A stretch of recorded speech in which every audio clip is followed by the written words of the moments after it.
Terdapat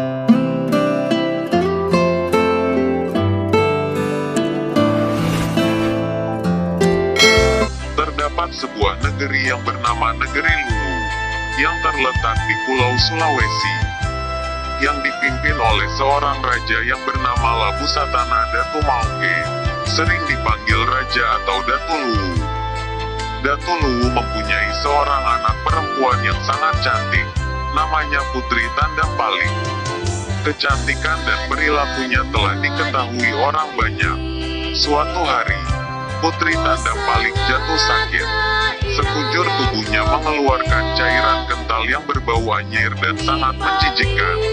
Para tabib istana mengatakan Putri Tandampalik terserang penyakit menular yang berbahaya. Datu Luwu pun memutuskan untuk mengasingkan anaknya agar rakyat-rakyatnya tidak tertular. Lalu ia pergi dengan perahu bersama beberapa pengawal setianya. Sebelum pergi, Datu Luwu memberikan sebuah keris pada Putri Tandampalik, sebagai tanda bahwa ia tidak pernah melupakan apalagi membuang anaknya. Setelah berbulan-bulan berlayar tanpa tujuan, akhirnya mereka menemukan sebuah pulau. Pulau itu berhawa sejuk dengan pepohonan yang tumbuh dengan subur. Seorang pengawal menemukan buah wajau saat pertama kali menginjakkan kakinya di tempat itu. Pulau ini kuberi nama Pulau Wajo, kata Putri Tandampalik. Sejak saat itu, Putri Tandampalik dan pengikutnya memulai kehidupan baru. Pada suatu hari Putri Tandampalik duduk di tepi danau. Tiba-tiba seekor kerbau putih menghampiri dan menjilatinya.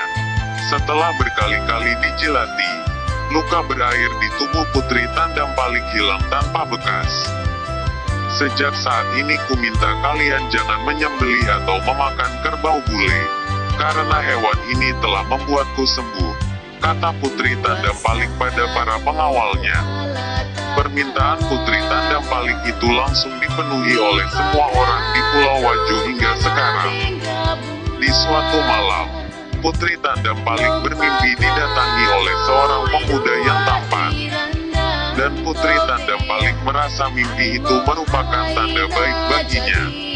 Sementara, nun jauh di Bon, saat putra mahkota kerajaan Bon sedang asyik-asyik berburu, ia terpisah dari rombongan Andre Guru Pakanyareng dan tersesat di hutan. Akan tetapi tidak jauh dari hutan itu, ia dipertemukan dengan Putri Tandampalik. Setelah beberapa hari tinggal di desa itu, putra mahkota kembali ke negerinya.